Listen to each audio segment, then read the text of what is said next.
On prie pour que ils ont Bat Hashem une refoua shelema complète, que Kadosh Baruch Hu il leur donne une bonne santé et bien sûr une bonne santé au bébé qui est né de Madame Shabbat, Léa, et à Mamie Esther pour son petit-fils aussi une excellente santé Be'ezrat Hashem.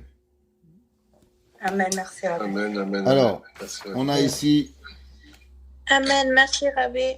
voilà. Alors on peut commencer.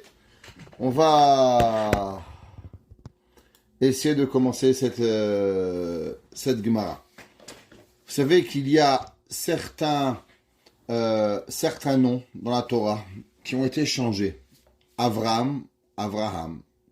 Sarai, Sarah. Hoshea, Yehoshua. Et ainsi de suite. Il y a certains noms que la Torah elle a changés. À certains moments, il y a certains noms où Béhémet, quand on les a changés, il nous est interdit de revenir sur le nom. Et de l'autre côté, il y a certains noms que la Torah elle a rajoutés et on garde toujours le nom précédent. Par exemple, on va prendre, tout le monde connaît, Avraham et Sarai. Avraham, il s'appelait Avram. La Torah elle a appelé Avraham. Il est aujourd'hui interdit de dire que Avraham, il s'appelait Avram. La Torah dit Velo ikare shemcha Avram, et là Avraham.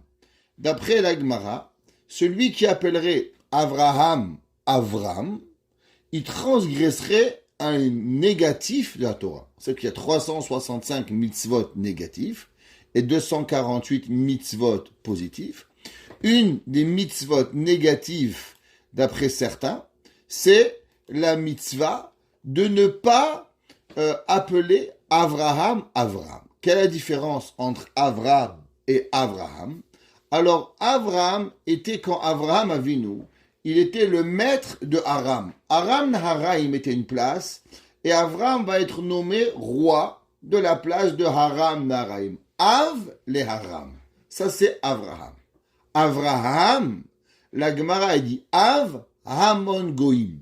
Akadosh Baruch Hu, il va mettre Avraham Avinu non seulement comme roi de Haram, mais il va être le roi de toutes les nations du monde. Avraham Avinu, il est le roi de tout le monde, il est le père de tout le monde. Av Hamon Goïm. Tous les musulmans, ils vont avec Avraham Avinu. Les Goïm, les chrétiens, quoi, Avraham Avinu, le premier patriarche.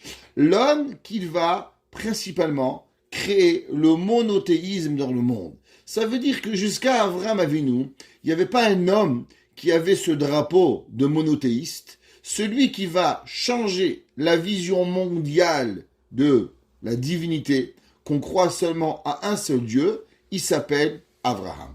Et c'est pour ça qu'on ne peut pas nommer Avraham Avram, et on doit le nommer Avraham, à cause que maintenant, c'est comme déshonorer, si on pourrait dire, Avraham Avinu, en le rétrécissant dans un spectre tout petit, seulement roi et père seulement d'une ville, quand Avraham Avinu va prendre une ampleur mondiale, Avhamon Goïm, le père de toutes les nations de la terre. Vous savez que Avraham Avinu, Avraham, quand on change de nom, on ne change pas seulement de nom physique, mais on change totalement la nature. On change d'un neshama. On change la mahout d'une personne. Par exemple, une personne qui est malade. Une personne qui est malade, qu'est-ce qu'on fait? Eh bien, on lui change le nom. Pourquoi on lui change le nom? À cause que souvent, la maladie, elle est accrochée à un nom. Quand on lui donne un nouveau nom, alors on va transformer la personne. C'est une des raisons, par exemple, qu'un converti, il s'appelait avant Isaac, il ne peut pas s'appeler maintenant Yitzhak quand il est converti. Même que le nom Isaac, c'est un nom juif. Imaginez-vous, il était un Amish, il s'appelle Jacob, il s'appelle Zacharie, il s'appelle Malachi, Malakai. Ouais, et ben maintenant il devient juif, et ben c'est pas grave. Il peut pas s'appeler Malachi Zecharia, il doit trouver un nouveau nom. Pourquoi? Pas parce qu'il s'appelait avant Philippe et maintenant il faut le nom un nom juif, parce qu'il a besoin d'être un nouveau nom, parce qu'il a un nouveau personnage. Un musulman qui s'appelait Youssouf, maintenant il ne peut pas s'appeler Yosef, parce que Youssouf et Yosef sont deux personnages différents. Youssouf, c'était quand tu étais musulman. Maintenant, tu as reçu une Neshama. La Neshama, elle est différente et elle va transformer la personne à devenir une personne qui va être différente. Pareil, c'est marqué dans Rivka Imenu. Rivka Imenu, elle avait un bébé qui bougeait. Elle avait un bébé, elle savait pas trop qui il était. Le premier bipolaire.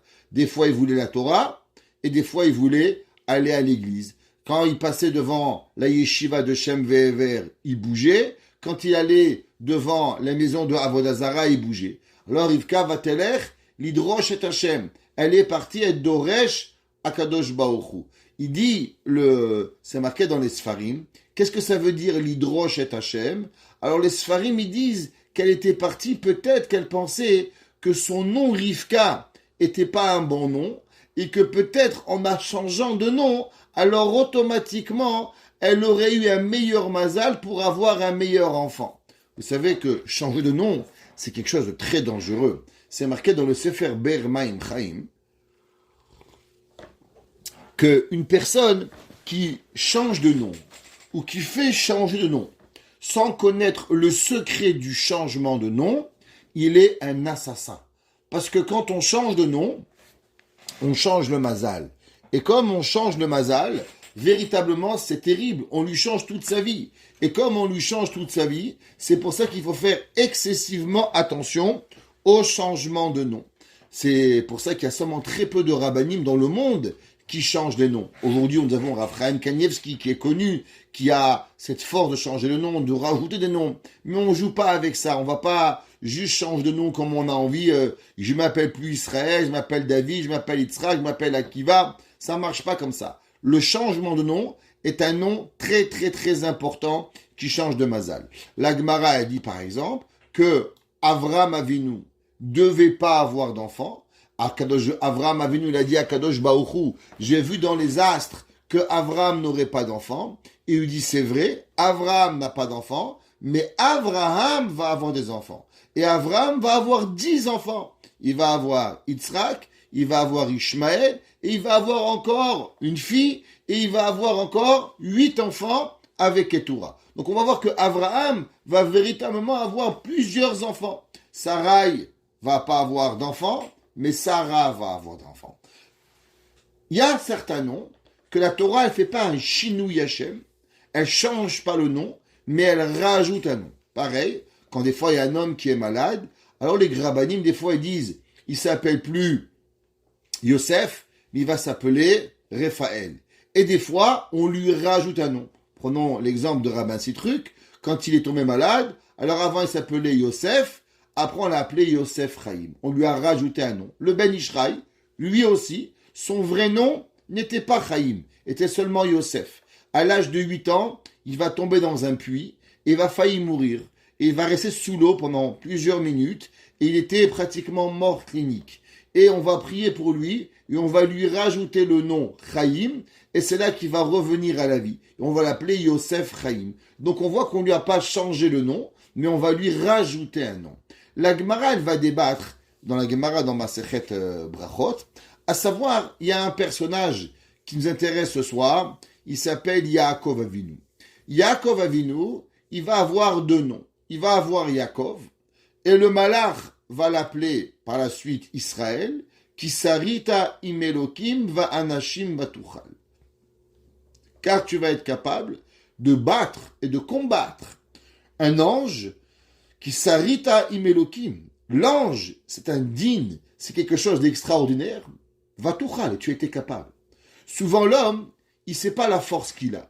L'homme, il croit, bon, ça va, on mange des cacahuètes, on mange des pizzas, on avance, qu'est-ce que je peux faire? Il comprend pas la force qu'il a. Si l'homme, il veut savoir c'est quoi la force d'un homme, la force d'un homme, il faut juste se rappeler qu'on est des béné Israël. Pourquoi on s'appelle béné Israël? Pourquoi on ne dit pas les béné Avraham, béné Yitzhak, béné Yaakov? Pourquoi on a choisi le nom béné Israël?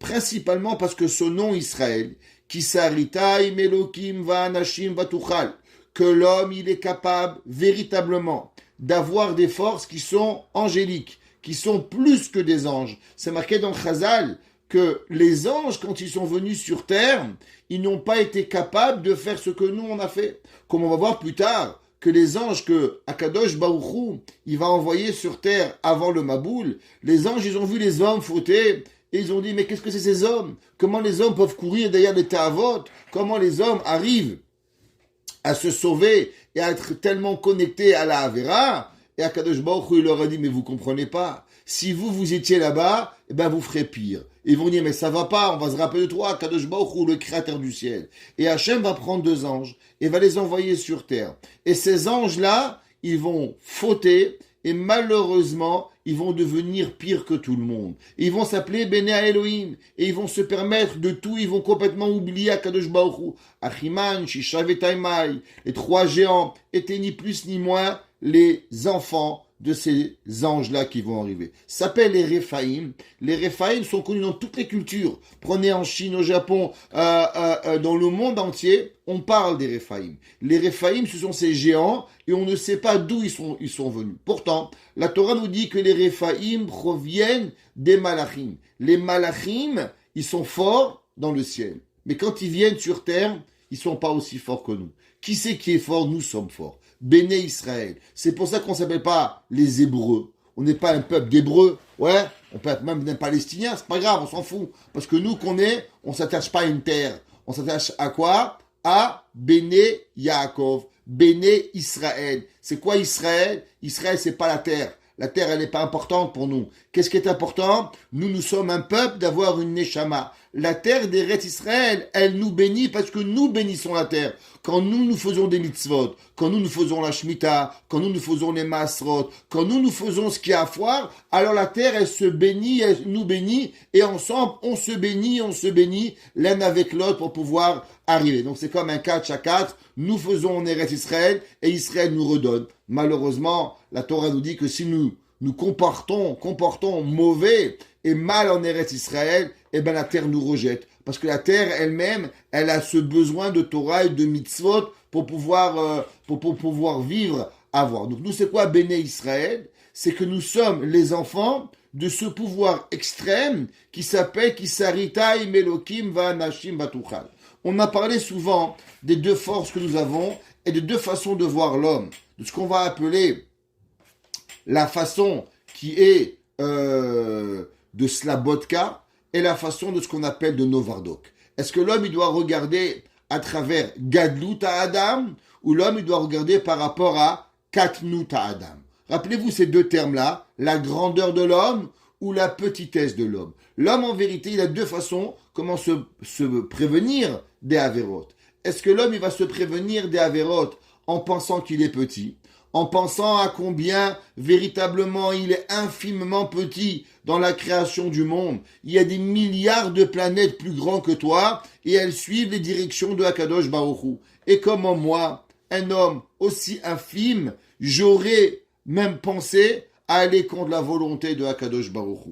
De l'autre côté, il y a ce qu'on appelle Gadlut à Adam. C'est quoi Gadlut à Adam? Quand l'homme il pense à combien il est grand, quand l'homme il pense quelle force Akadosh Baruch Hu il lui a donné, comment Akadosh Baruch Hu m'a donné cette force extrême de pouvoir arriver à faire ce que je veux. Il n'y a rien qui peut arrêter Akadosh Baruch Hu. Il n'y a rien qui peut arrêter l'homme de pouvoir arriver à ce qu'il a envie. Et ça, c'est ce qu'on appelle Israël. La Gemara, elle dit Tane Bar Kapara. Il nous enseigne un grand maître, il s'appelait Bar Kapara, qui était un Tana. Kol akorel et Avraham au verbe assez. La Gemara dit tout celui qui appellera Avraham, donc il va diminuer Avraham Avinu comme on a expliqué, il transgressera une mitzvah positive. Et là, Me'ata demande la Gemara, Kol akorel et Yaakov achinami.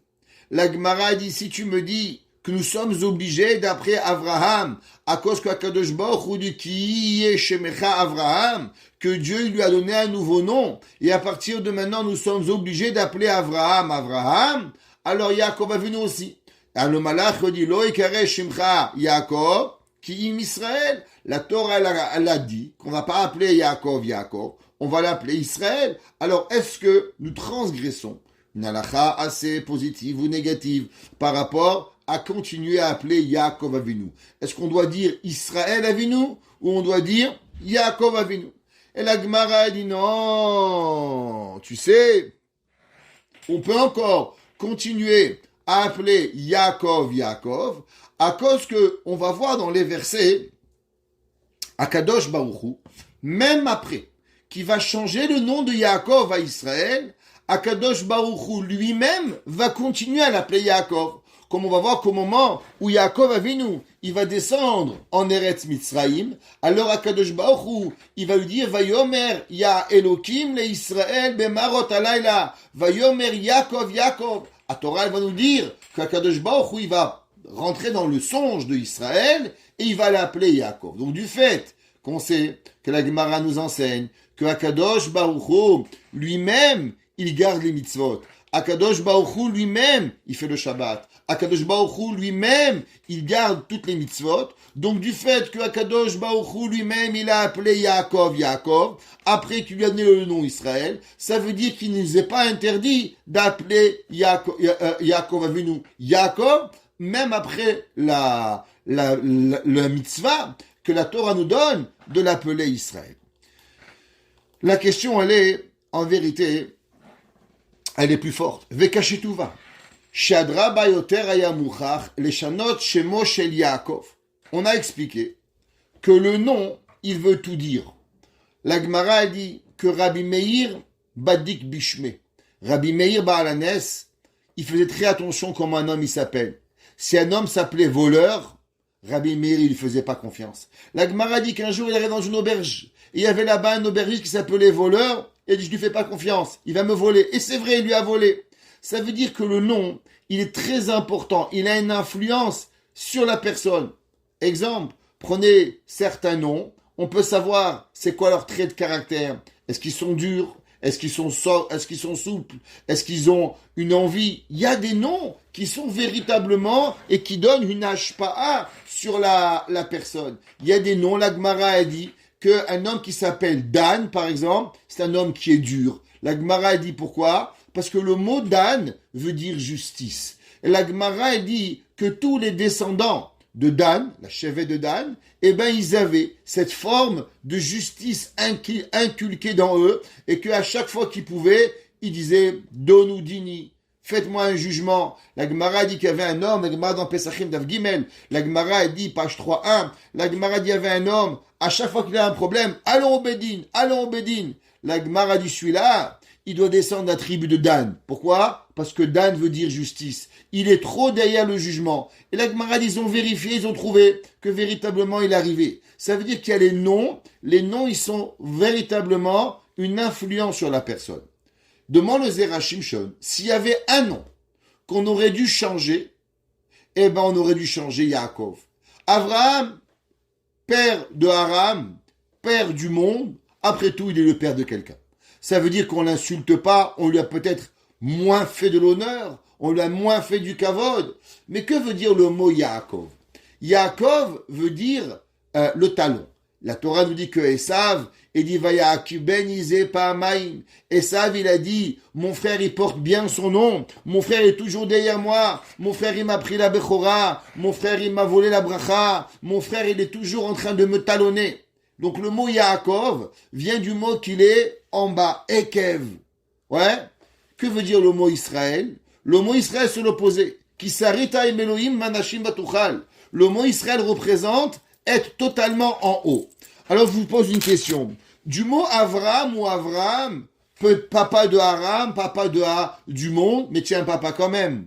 Tandis que Yaakov, il représente être tout en bas et Israël représente tout en haut. Si je devais choisir un nom qui aurait dû être aboli, dit le Zera Shimshon, ça aurait dû être le nom de Yaakov. Parce que Yaakov Avinu, il n'est pas en bas. Yaakov Avinu, il est tout en haut. Yaakov Avinu, il représente ce que l'homme, par excellence, il est. On a parlé souvent que la figurine de Yaakov se trouve dans le Kisei HaKavod, dans le trône céleste. Là-bas, nous avons Yaakov Avinu. Pourquoi? Parce que Yaakov représente l'homme par excellence que Akadosh Baruch Hu il a créé. Quand Dieu il a dit « Naase Adam », faisons un homme, à qui vous pensez qu'il voulait? Un Michael Jackson? Est-ce que vous pensez qu'il voulait créer? Pas lui, il pensait. Est-ce qu'il pensait à Monsieur Trump? Il pensait pas à Monsieur Trump. À qui Akadosh Baruch Hu, il a dit au Malachim, Naase Adam, Elvis Presley? Non, non plus. Akadosh Baruch Hu, il pensait, Naase Adam, l'homme, il était représenté par Adam Arishon, qui est Behemet Yaakov Avinu, qui va être David, qui va être ce visage extraordinaire qui va accompagner le peuple juif à travers le monde. Comme c'est marqué Titen, Emet le Yaakov. Pourquoi Yaakov Avinu? Lui, le nom talon bas qui représente tout ce qui est le plus bas, le plus terrestre, quand Yaakov Avinu, en vérité, son monde, c'est le monde supérieur. Si on avait, et on aurait dû peut-être changer un nom, à tout jamais, ça devrait être le nom Yaakov, parce que Yaakov ne représente pas qui il est véritablement Yaakov Avinu. Comme on voit que c'est le nom de Ukva, Onaa, on voit que le nom Yaakov veut dire aussi tromperie. Qui a dit ça? Esav, il était peut-être un voleur, mais pas un menteur. Et Esav va dire à son père, Vaya'akeben izepamaim, et il m'a trompé 2 fois. Et Yaakov a venu, Yitzhak va pas dire non, t'as pas compris le mot. Il dit c'est vrai, il m'a volé la Bechora, il m'a truqué, j'ai vendu la Bechora pour un plat de lentilles, et maintenant il m'a trompé encore pour lui prendre la bracha. Donc le mot Yaakov veut dire, comme on a dit, talon, veut dire être le plus bas possible, et le mot tromperie. Alors pourquoi on l'a laissé avec ce nom? Et pourquoi il lui est resté le nom? Pourquoi Kadosh Baruch Hu, il lui a laissé? On voit dans Micha, un des prophètes, qu'est-ce qui est écrit là-bas? Titen emet le Yaakov. Donne la vérité à Yaakov. Et là, on peut reposer la même question. La vérité, elle appartient à qui? La vérité, elle appartient à ceux qui sont grands. Les gens qui sont en bas, les trompeurs, ils peuvent pas avoir la vérité. Si le mot Yaakov veut dire tromperie, alors pourquoi le prophète Micha, il a dit Titen Emet, donne la vérité aux trompeurs? Non, donne la vérité à Israël. Yaakov veut dire trompeur. Yaakov veut dire l'homme qui m'a volé. Alors on aurait dû dire Titen Emet, les Israël. Parce que Yaakov, il ne peut pas être un lachon de vérité. Véritablement, qui aurait dû être le nom associé à la vérité? Il aurait dû être associé à la vérité, Israël. Dans la paracha de Bereshit, on a expliqué sur le verset Naase Adam. Shamar Moshe, lama ata noten pitron pe laminim. Vous savez, Akadosh Baruch Hu, il a dit dans la Torah, au moment où il a voulu créer l'homme, il s'est renseigné auprès des anges. Il a dit aux anges, est-ce que vous voulez que l'on crée les hommes? Venons et créons l'homme. C'est un verset qui va causer énormément de problèmes dans la Torah. Pourquoi? Vous savez, Akadosh Baruch Hu, il a besoin de personne. Il est autonome. Le premier travailleur autonome n'a pas été créé au Québec. Il a été créé chez Akadosh Baruch Hu. Akadosh Baruch Hu, travailleur autonome à 100%. Akadosh Baruch Hu, il a besoin de personne, ni les malachim, ni rien. Le premier jour de la création, Akadosh Baruch Hu, c'est marqué Vayi Erev, Vayi Boker, Yom Echad. Dieu est unique et le jour est unique parce que Dieu était tout seul. Akadosh Baruch Hu va demander aux anges, est-ce que vous voulez bien qu'on crée les hommes? Et là, la Gemara nous dit, le Midrash Yalkut Shimoni, que Akadosh Baruch Hu, Moshe Rabbeinu, il va dire à Dieu, Dieu, s'il te plaît, je ne veux pas écrire ce verset, construisons un homme. Parce que c'est comme si que tu as besoin de demander une permission aux anges. Alors, par la suite, il va y avoir des humains, que les humains vont dire, ah, Akadosh Baruch Hu demande permission à quelqu'un de créer l'homme. Ça veut dire que Dieu, il n'est pas Dieu. Ça veut dire que peut-être Dieu, il a le Père, le Fils et le Saint Bénéfice. Alors, pourquoi Akadosh Baruch Hu il a demandé Naase Adam? Est-ce que Dieu, il a besoin d'avoir la permission de quelqu'un? Il est préférable qu'on enlève ce verset. Malgré que la Gemara a dit que Akadosh Baruch Hu, il a dit, c'est vrai, mais ce que j'ai fait, je voulais apprendre une leçon à l'homme. J'ai voulu apprendre une leçon de sagesse. Que de là, nous apprenons que les grands doivent demander conseil aux petits. Comment vous savez que même si vous savez tout, je ne pense pas que vous savez tout, mais imaginons que dans vos rêves, vous savez tout. Possible, vous avez le droit de rêver, c'est permis. Tout le monde a le droit de rêver. Mais imaginons que vous savez tout. La Gemara a dit, d'où est-ce qu'on sait que même si tu sais tout, tu as quand même l'obligation d'aller demander. Tu dis, mais à qui je vais demander si je sais tout? Donc je suis le maître à bord. Si je suis le maître à bord et je suis le roi et je suis l'homme qui sait tout, ouais, alors à qui je vais demander? La Gemara a dit, ben tu sais quoi? Va demander à un homme qui est plus petit que toi. Mais à quoi ça sert de demander à un homme qui est plus petit que moi si moi je sais tout? La Gemara a dit, ben tu sais que ça va servir? Ça va t'apprendre l'humilité. Et tu sais même qui c'est qui va vouloir apprendre l'humilité? Eh ben c'est Akadosh Baruch Hu. Akadosh Baruch Hu, il va demander aux malachim, est-ce que vous voulez qu'on construise un homme? Et les malachim, ils vont dire, mais je comprends pas. Boré Olam, créateur du monde, t'as pas besoin de moi, tu comprends, et tu m'as créé. Alors pourquoi tu me demandes, est-ce que tu veux qu'on crée l'homme? La Gemara dit, ben c'est simple, parce que Akadosh Baruch Hu, il a écrit un verset, que à chaque année les humains, ils vont tomber dessus. Naase Adam, créons un homme, et on va se reposer la question. Pourquoi Akadosh Baruch Hu, il a demandé aux anges de créer l'homme? Et là, on va leur dire, de là, on va apprendre que les grands doivent aller apprendre chez les petits. Ça veut dire qu'il faut pas penser, monsieur, je sais tout, monsieur, je comprends tout, monsieur, je sais, monsieur. Même le grand monsieur que vous êtes et la grande madame, vous pouvez écouter votre mari, vos enfants, il n'y a rien de mal. Il n'y a rien de mal de venir et d'aller écouter les autres. Na, c'est Adam. Il dit, Moshe Rabbeinu, c'est bien, super leçon à Kadosh Baruch Hu, mais c'est dangereux quand même. Peut-être qu'on va trouver un autre endroit, un autre enseignement où on va apprendre la même leçon, mais pas dans Nas et Adam, parce que là on est au début de la création du monde, et là ça porte préjudice à toute la Torah. Ça porte préjudice au Yesod à Yesodot, à la base de toutes les bases, que toi, créateur du ciel, tu veux, que tu as voulu nous expliquer pourquoi tu as créé le monde, parce que toi tu es Dieu. Mais en disant Nas et Adam, tu vas maintenant aller à l'inverse de toute la raison que tu écris la Torah. Parce que pourquoi Dieu l'a écrit Sefer Bereshit? Sefer Bereshit s'appelle Sefer Hayashar. Pour qu'on comprenne qui est Boré Olam. Mais si dans le livre de Bereshit, j'ai une question tellement grande, pourquoi Kadosh Baruch Hu, il a écrit Naaseh Adam?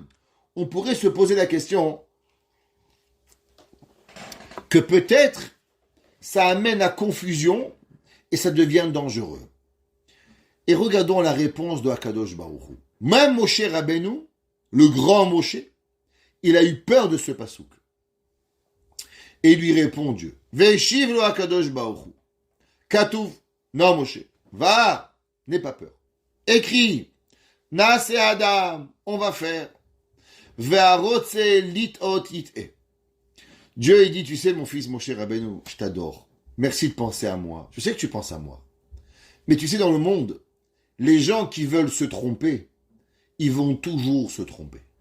Ça veut dire que dans la vie, si tu veux voir Dieu, comme on a dit hier dans le cours, tu peux voir Dieu où tu veux.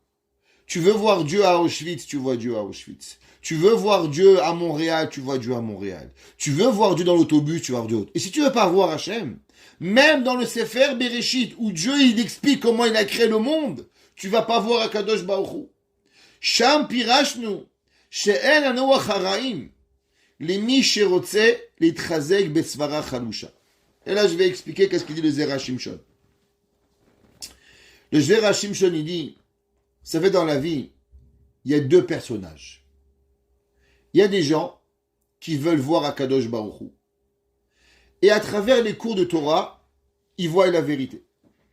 Ils écoutent un shiur de Rabbin Citruc, un shiur de Rav Intel, un shiur de Rav, chacun avec son Rav, Baruch Hashem, la Torah elle appartient à personne, et la Torah elle est grande, et la Torah, tout ce qu'on pourra dire, c'est seulement une goutte dans la flaque de l'océan de l'humanité. La Torah elle est ad ensof, il n'y a pas grand comme la Torah. Et celui qui croit que la Torah, il la connaît, ben il connaît rien du tout.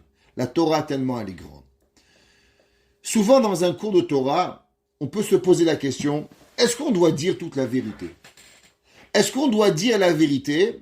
Ou bien, peut-être je dois m'abstenir de dire la vérité parce que cette vérité, elle peut blesser. Parce que cette vérité, elle peut apporter à confusion ou quelqu'un, il va mal le prendre, il va mal comprendre. Ou bien, vaut mieux que tu n'en parles pas. C'est quoi l'attitude à avoir?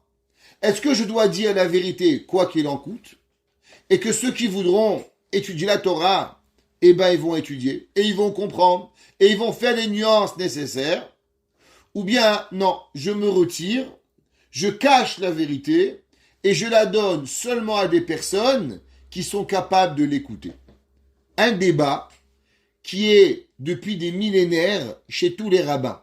Vous connaissez la fameuse blague du rabbin qui arrive un jour et dans une nouvelle ville, le président vient voir le rabbin et lui dit « Monsieur le rabbin, ce soir c'est votre discours d'intronisation, de quoi allez-vous parler ?»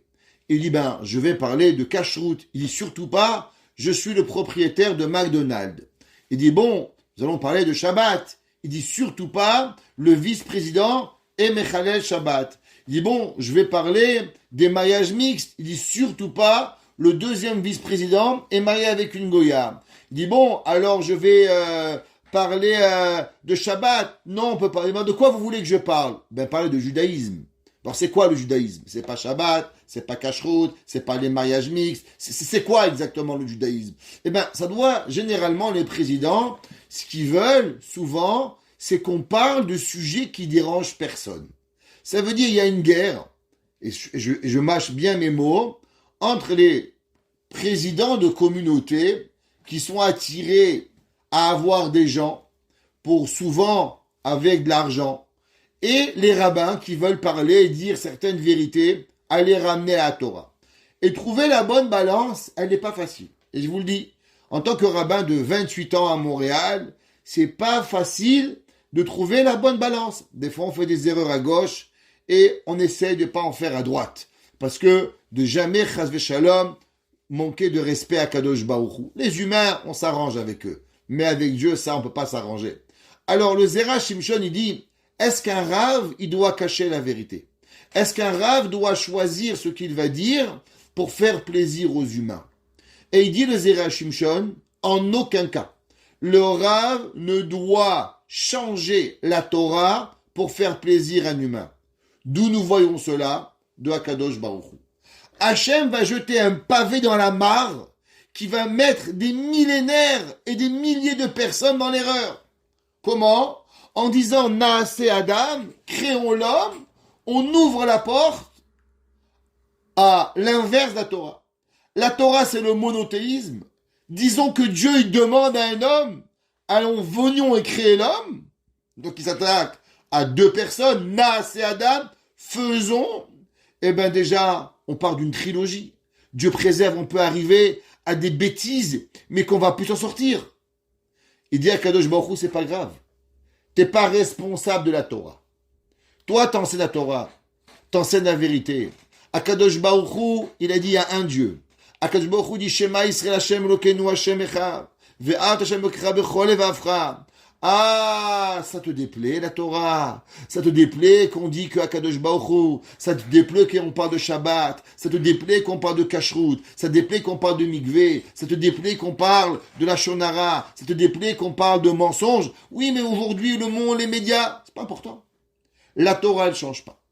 La Torah, elle doit exister, peu importe. Celui qui veut se rapprocher d'Hachem, l'inverse, il va trouver la vérité. Il y avait un jour un maître qui s'appelait Rav Levi Yitzhak Bender. Rav Levi Yitzhak Bender habitait dans un petit village en Pologne. Et un jour, le roi de Pologne a décidé de faire un tour de tous les villages et toutes les villes de Pologne. Je parle au début du 19e siècle, 1880 à peu près. Et le Rav est mort en 1988 et il avait 93 ans.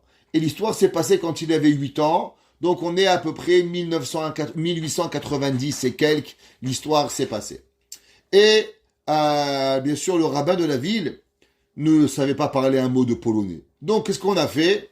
On a appris au rabbin un discours avec une récitation en polonais pour recevoir le rave, pour recevoir le roi, pardon. Et bien sûr, il faisait l'hiver et le rabbin n'était pas de la grande société, de la grande classe. Et bien sûr, on était dehors, on crevait de froid, il y avait la musique, il y avait l'hymne national. Et imaginez-vous à Montréal en train de vous geler comme ça, sous -10. Bien sûr, le roi, il avait un chauffage à côté de lui, il avait un feu de camp, il avait une couverture, mais les autres rabbins étaient malheureusement pas très bien habillés, ils avaient froid. Et au milieu du discours, le rabbin est en train de parler, son nez commence à couler. Et le rabbin, il prend la manche, et hop, il se mouche le nez. Et là, le président, il va exploser, il sait pas où se mettre, il a envie de pendre le rabbin. Il dit, mais voilà, je vous avais dit de pas laisser parler le rabbin, il sait pas se tenir. Et par la suite, on prend le roi et on l'amène à l'église. Et là-bas, on lui fait un kavod. Et on lui met à l'église avec l'orgue, avec les habits, avec le ci, avec le là. Et là, les gens de la ville avaient envie de pendre le rave et de le renvoyer. Quelques semaines après cet incident, le roi a écrit une lettre, le roi de Pologne, à savoir dans chaque ville, qu'est-ce qu'il a aimé. Qu'est-ce qu'il a aimé dans son royaume. Et le roi de Pologne va dire une chose. J'ai été reçu dans plein de communautés. J'ai été reçu dans plein de monde. Et on m'a honoré, et on m'a fait montrer de belles choses. Mais il n'y a qu'une seule chose que j'ai trouvée, c'est chez seulement une seule de mes concitoyens, chez le peuple juif. J'ai trouvé l'honnêteté. J'ai trouvé le émet. Quand un homme il a le nez qui coule, eh ben il doit se moucher. Et le roi de Pologne a dit, j'ai vu la simplicité. Excusez-moi, je vous ai pas dit vous moucher sur votre manche. Vous inquiétez pas, c'est pas ça que je vous ai enseigné. C'est pas ça le but du cours. Le but du cours, il est de quoi? C'est que le roi, qu'est-ce qu'il a vu? Le roi, il a vu plus qu'un rabbin qui s'est mouché le nez, peut-être pas avec la classe, il aurait dû prévoir un mouchoir. Je suis d'accord avec vous. Mais il a vu quelque chose de plus grand. Il a vu le Hémet. Dit les Zera Shimshon, dans la vie, on cache pas la vérité.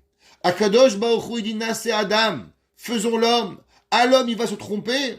Eh ben, sache, la Torah, elle n'est pas à vendre. La Torah ne peut pas être changée par l'humeur des présidents ou des vice-présidents ou de qui vous avez envie. Si Akadosh Baruch Hu, il décide que l'homme, il doit faire A, B, C, D, E, F, alors on doit parler et de Shabbat et de Kashrut à sa déplaît. Je comprends, ça déplaît. Mais qu'est-ce qu'on va faire?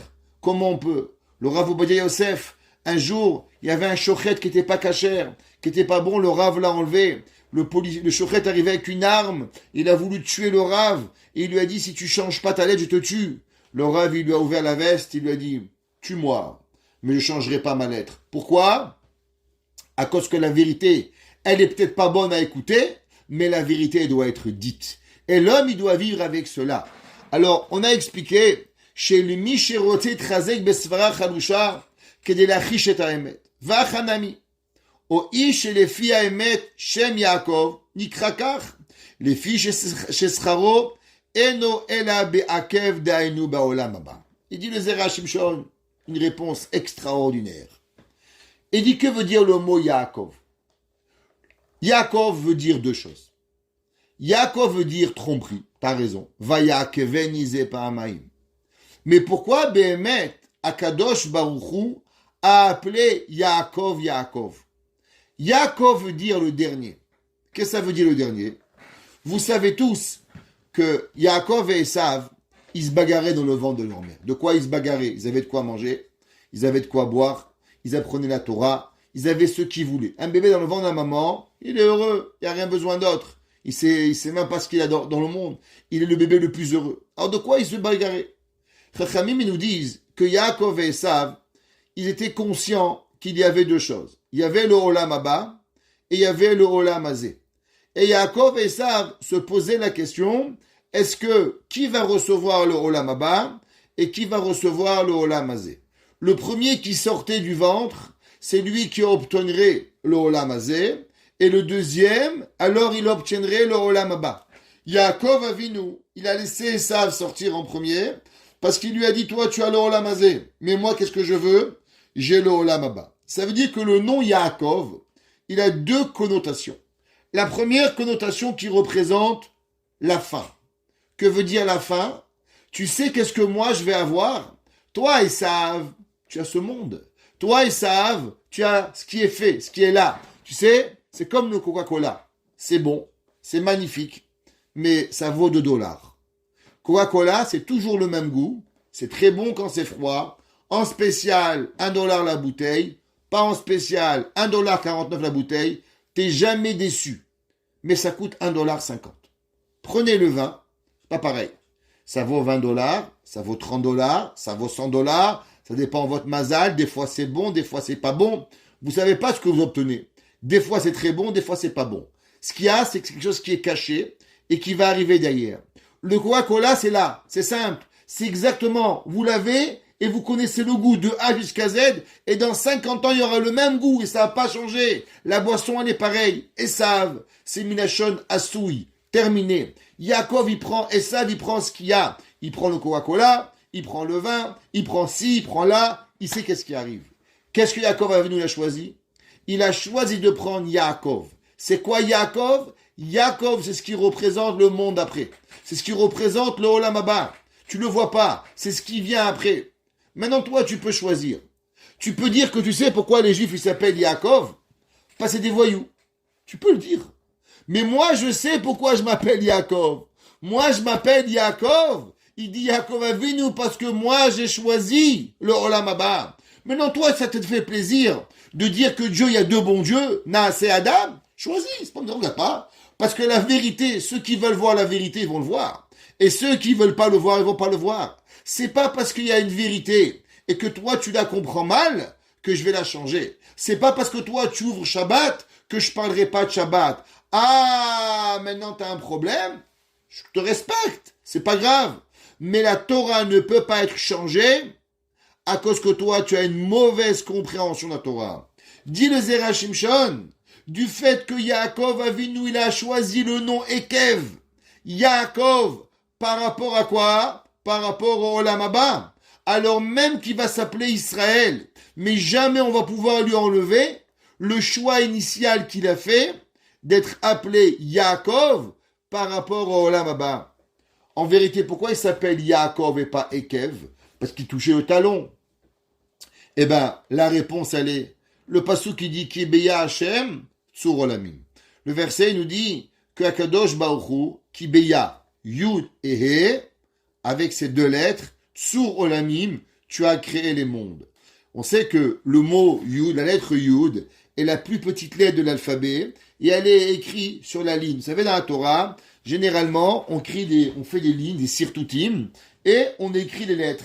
Eh ben, le Yud, il touche la lettre d'en haut, c'est la lettre la plus haute de la Torah, et par-dessus, on écrit les petites lettres. Nous dit la Gemara que, avec la lettre Yud, Dieu a créé les mondes supérieurs. Avec la lettre He, eh ben, Kadosh Baruch Hu, il a créé les mondes inférieurs.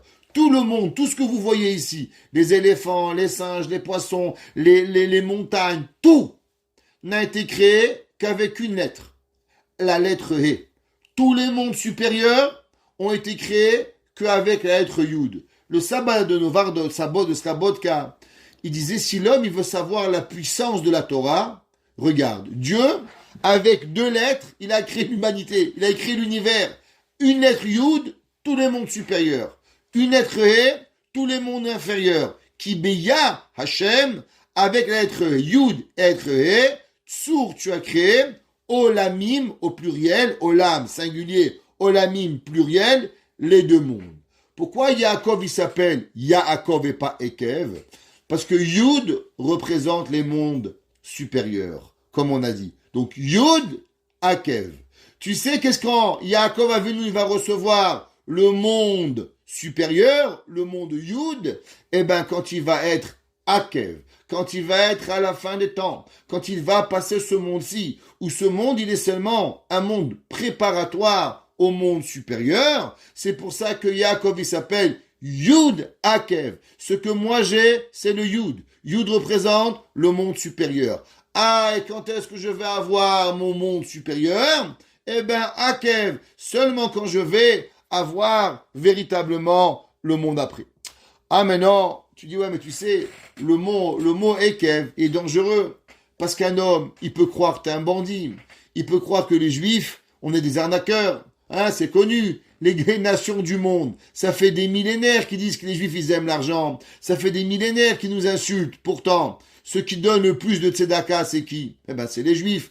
J'ai un ami à moi qui travaille au gouvernement. Il m'a dit, c'est simple. Quand il y a un goy, il donne 2% de tzedaka, on commence à le vérifier. Un Juif, avant 30%, il vérifie pas. Il dit, ah, les Juifs, c'est normal, oublie.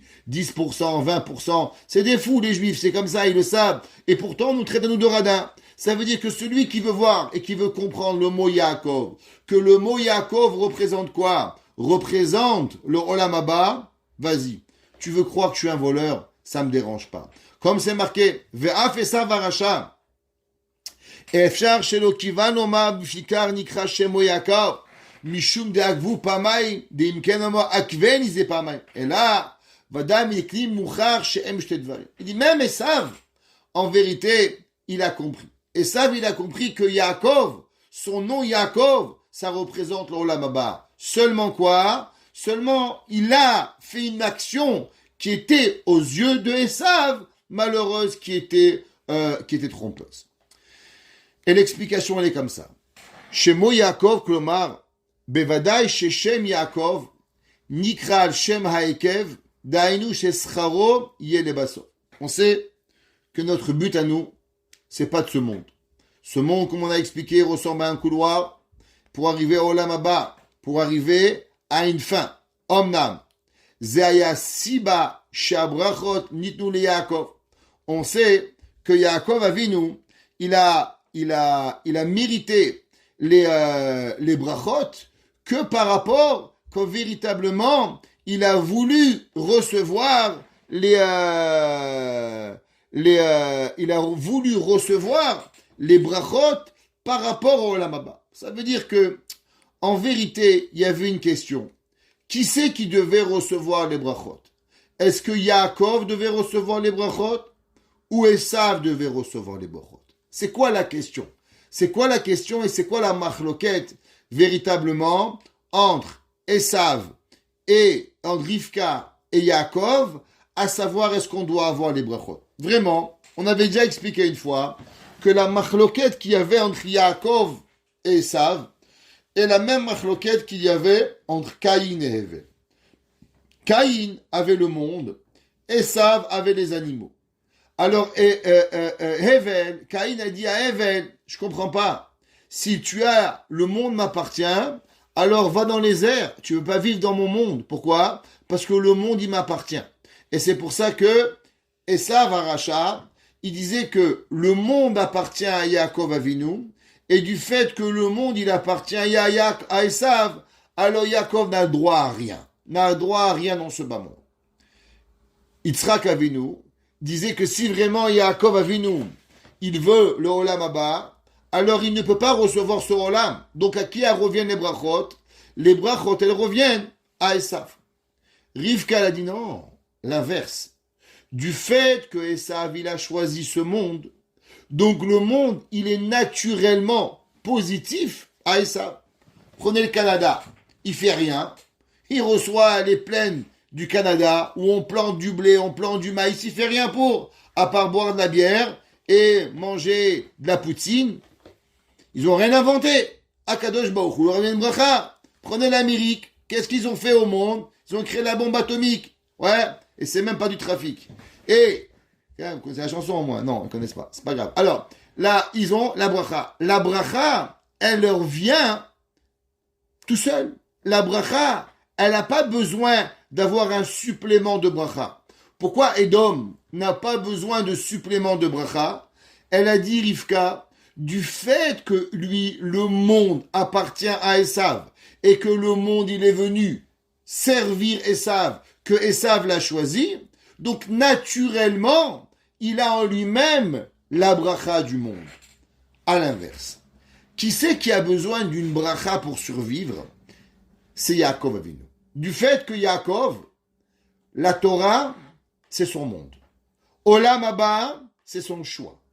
Seulement à travers ce bas monde, on a besoin du monde pour pouvoir accomplir les mitzvot. Comment on veut accomplir une mitzvah de maaser si on n'a pas de blé? Comment on va amener une mezouza si on n'a pas de maison? Comment on va apporter maaser behema, la dîme animale, si nous n'avons pas des animaux? Donc, le matériel va servir la Torah. Mais de l'autre côté, il n'est pas possible parce que le matériel appartient à Esav. Donc, d'un côté, on a le matériel qui appartient à Esav, on a le Olam Hazé qui appartient à Esav, l'autre côté, on a le Olam Haba qui appartient à Yaakov, mais le Olam Haba ne peut pas venir si on n'a pas de Olam Hazé. Alors, on tourne en rond, et on tourne en cercle, et on met une chiffre, et on met des frites au milieu, et on ne sait pas où on va. Elle a dit, Rivka, c'est simple. Si on donne une bracha à Yaakov, que la bracha, elle ne s'appliquera seulement quand Yaakov étudiera la Torah, alors ça veut dire que le monde n'appartiendra pas à Yaakov. Le monde naturellement est bon envers Esav, mais il se donnera et il exaucera la bonté de Yaakov Avinu à travers les mitzvot qu'il veut accomplir. Donc la bracha, elle a un résultat seulement et uniquement pourquoi ? Pour recevoir la bracha. Ça veut dire que la bracha n'existe pas, une bracha en tant que soi, comme un don qui est cadeau, mais la bracha, elle vient pour t'aider à accomplir les mitzvot que tu as dans la Torah. Donc Rivka a dit du fait que Yaakov Avinu, il n'a pas de Olam Hazé, et que la seule et unique façon qu'il pourra accomplir le Olam Haba et recevoir le Olam Haba, c'est à travers les mitzvot. Et les mitzvot se font dans le Olam Hazé. Donc comment il peut mériter le Olam Hazé ? Seulement à travers une bracha supplémentaire. Le riche, il n'a pas besoin d'avoir des allocations familiales. C'est pour ça qu'on ne lui en donne pas. Mais le pauvre, il a besoin. Pareil, a dit Rivka. Ya Esav, ça lui appartient le monde. Donc il n'a pas besoin de bracha. Il ne recevra la bracha Yaakov que pour pouvoir lui faciliter quand il est dans une position de vouloir accomplir la mitzvah. Et ça que le pasuk qui dit Veiten echa Elokim vezo haita siba nami sheYaakov ratza likach habechora dainu chad yom min didach vayakiben. Au bederer ze navin. Avec ça, on va comprendre que ce qui est écrit dans le Midrash, quelle heure il est ? Presque 10 heures. Alors, on va sauter un petit peu parce que on va pas arriver si on va vouloir. On va arriver ici. Ve'av pasuk titen emek li Yaakov ateshapir. Maintenant, on va arriver. Que veut dire le mot titen emet li Yaakov ? Pourquoi on a dit que la vérité, elle appartient à Yaakov ? Et pourquoi on ne dit pas titen emet li Israël ? Il dit Yaakov amiti hu ve'olam haba nikra alma de kushta. Vous savez que dans le monde, les noms, comme on a expliqué, ils veulent tout dire. Dans la Kabbalah, le olam hazé, il a un nom, et le olam haba aussi, il a un nom. Alors, traduction littérale, olam hazé, ce bas monde, olam haba, le monde plus tôt, le monde plus tard, le monde qui va venir.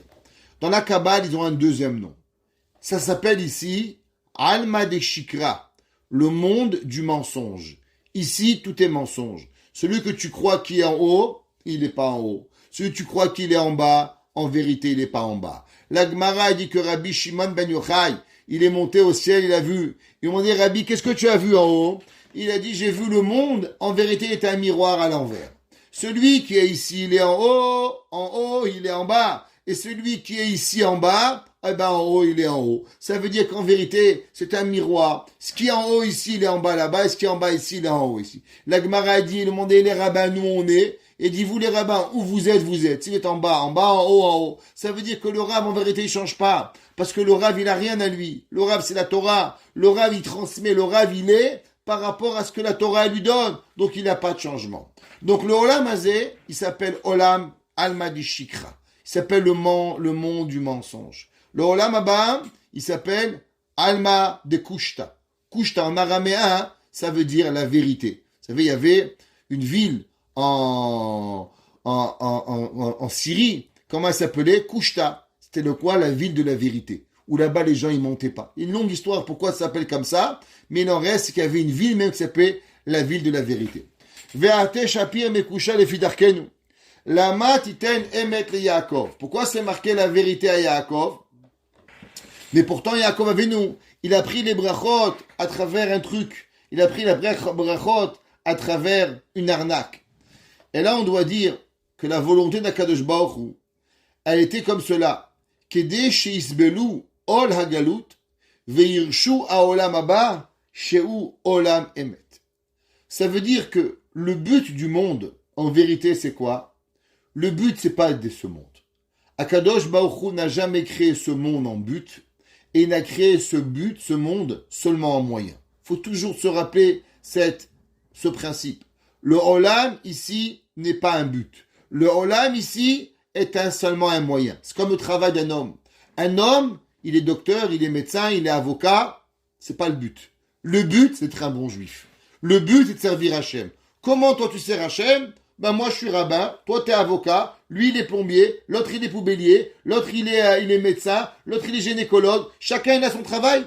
Mais c'est pas le but. Le but c'est pas qui vous êtes. Le but c'est ce que vous faites de votre vie. Un homme qui est médecin, docteur, plombier, avocat, poubellier, et il sert Hachem, il a compris que le but c'est quoi? C'est de servir Akadosh Baruch Hu. Le but c'est pas dans ce bas monde là.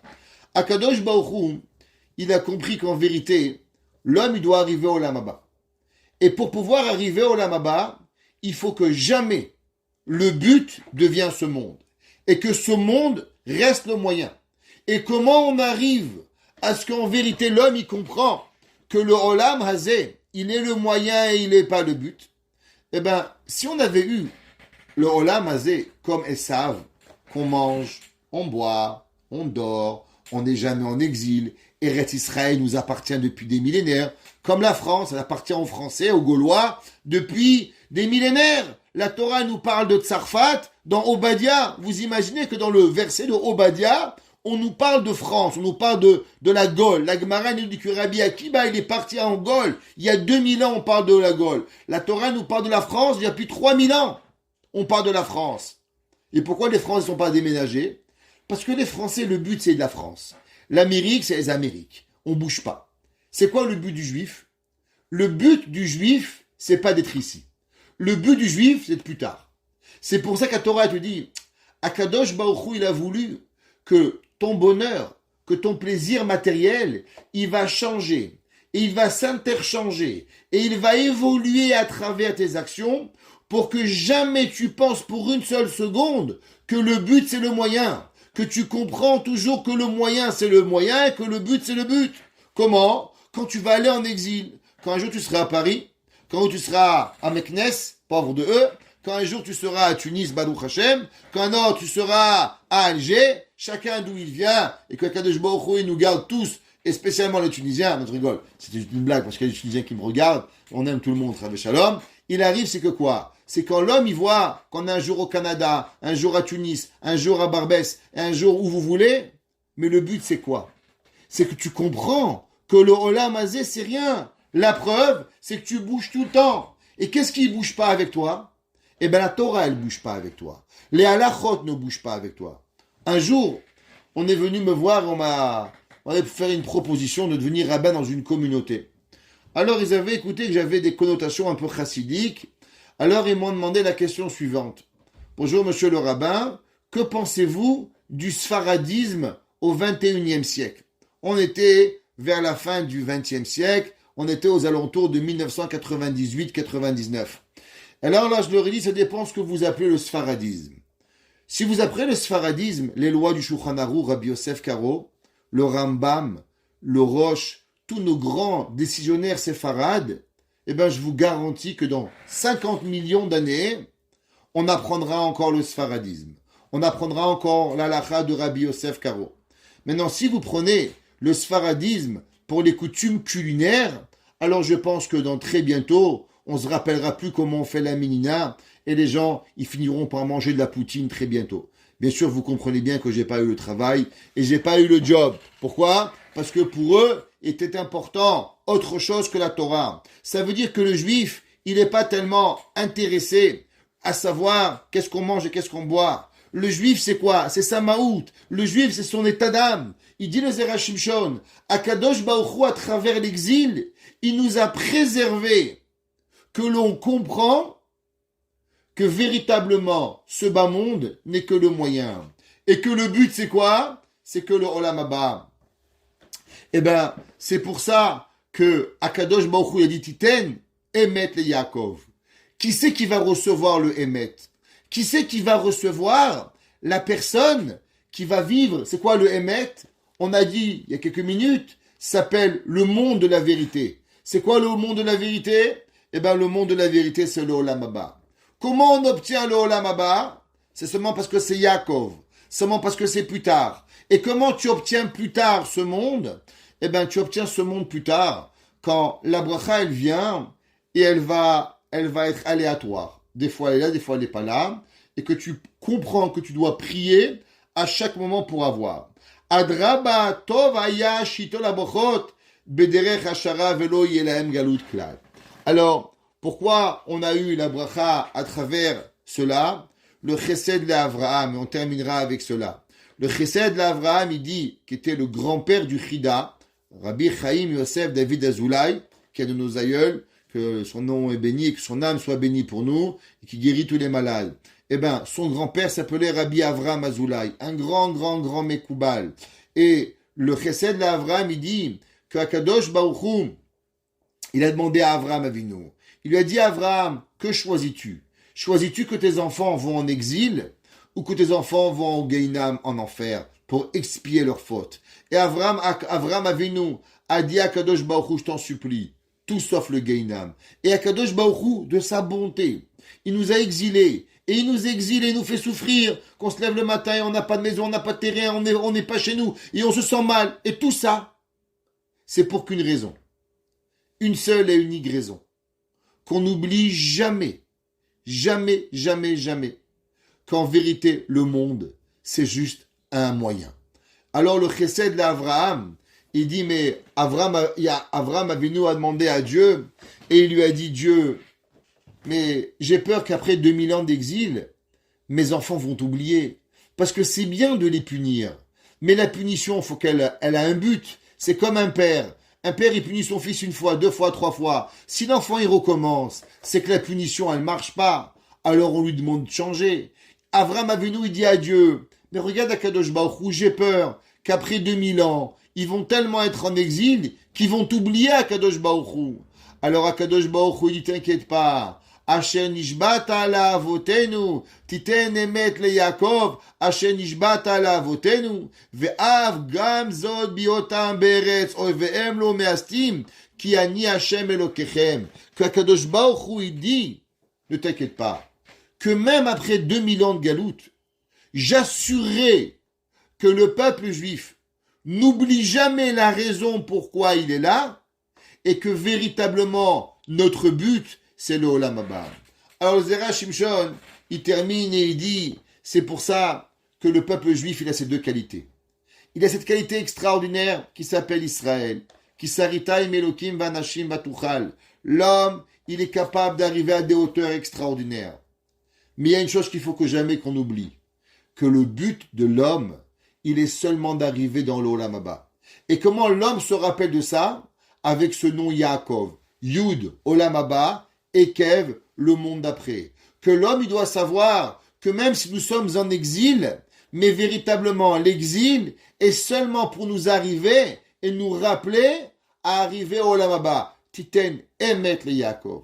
C'est pour ça que, malgré que Akadosh Baruch Hu va changer le nom de Avraham à Avram, il va dire c'est pas Avraham, c'est Avram, c'est pas Sarai, c'est Sarah. Mais il y a un nom qu'on pourra jamais changer, qui va être notre vitalité, qui va être notre but, qui va être notre essence, qu'on doit se rappeler toute notre vie. Notre but, c'est le Emet. C'est quoi le Emet?